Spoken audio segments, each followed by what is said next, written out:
And Archie is this absolutely amazing North American bald eagle. Archie's 10 years of age, and I have in fact been looking after Archie all of his life. I trained him back at our base up in the North Yorkshire Dales. We're actually on the side of a real big wide open hill called Pennygent. That's one of the 3 peaks of North Yorkshire, a perfect place because it's so wide open for flying enormous birds like this one.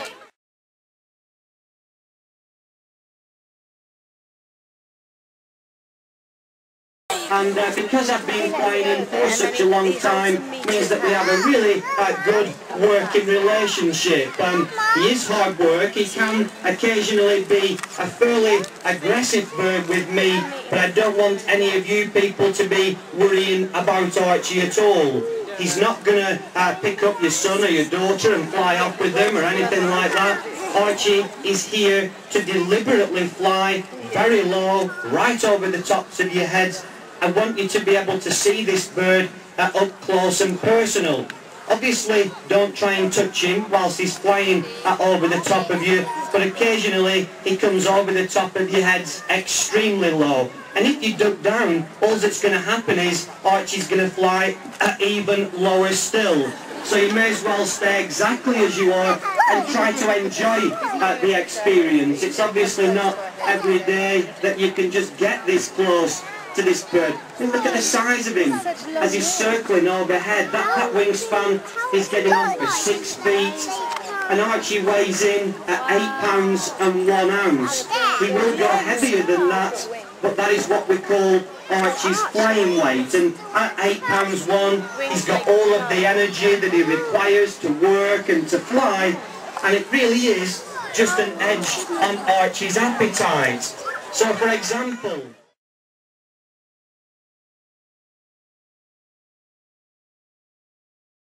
because he doesn't have his appetite then, and therefore he wouldn't really see the point in doing any flying around at all.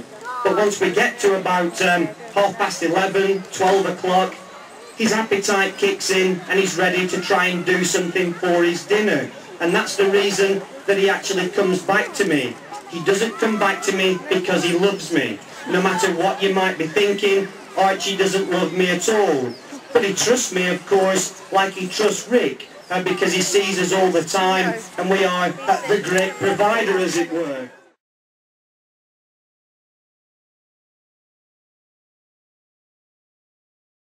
The majority of bald eagles living in Canada, incidentally, then he's not going to have anybody like me to provide him with his dinner, so he's got to get out there and he's got to find it himself. And a bald eagle is considered to be a fish eagle.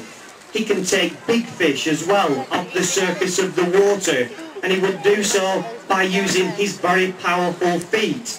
That's how all birds of prey actually catch things. They use the feet. The beak is just a knife and fork so that it's easier for them to eat the dinner down. And so if he's on the exposed limb of a tree overlooking the surface of the river, his keen eyesight will pick out a fish as it comes to the surface, and he'll set off immediately. He'll make a direct flying attack. And as he goes along very low over the water, he'll just dip his feet in. So he's not going to dive underneath it like an osprey might do, or a gannet or a cormorant. What he's going to do is just snatch it off the surface and ideally get it up into a tree, or if it's quite a big fish, and sometimes they can weigh as much as 3 or 4 pounds, about 2 kilograms, then what has to happen is he drags it out onto the bank, and he'll start to devour it there. You can undoubtedly see them, but because he's a captive-born bird, and because I've never really fed him fish, I have tried a few times, he doesn't even like the stuff, can't stand it. He much prefers dead chickens, rabbits, rats and that sort of thing. And because I've got lots of food for him here, then he's obviously more than happy to apply his trade from this arena. brilliant for you to be able to see him as he's flying around overhead like that, but the moment that I'm producing that food for him, he's just straight the way across on his way over. Again, it's his keen eyesight that spots the fact that I've got the food for him, but we're also in a routine now. This is the 4th season that we've been flying here at Warwick Castle, and he's often out twice a day. He was indeed flying as the first bird on the show at 12 o'clock, so he really does have a good idea as to what it's all about. But it's a difficult day for the birds today. There's not much in the way of fresh air blowing around, not much wind blowing, is what I'm trying to say.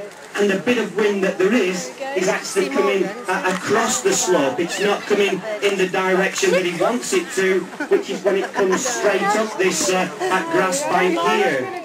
So when we've got a moderate to a strong southerly wind blowing, it comes right up here, and it actually pushes Archie up into the air.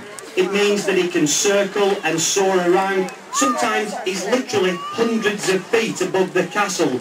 Really spectacular to watch him, but he hardly makes or flaps a wing. He can just glide around. And so when it's easy for these big birds to fly, it is true to say that they enjoy it. When it's not easy, like today, I can honestly assure you that Archie isn't enjoying it at all. But he's doing it because he has to get his dinner. I can see that his beak is open a little, and that's just down to the fact that he's been working hard. He's panting just like we would do after some exercise, or if you've been out with your dog and your dog's had a good run around the fields. It is exactly the same for our birds here. But I'm sure that we can persuade Archie to head off one final time now. And as he comes back towards me, he'll be devastated to see my hands are still up in the air like this, because what this signal is asking him to do is something a bit more exciting, and that's why I can get that extra circle around out of him. He would have much preferred to have come straight back in and had the food delivered to him. But he has, as he always does, done a great job here. So how about a really big round of applause, everybody, for Archie.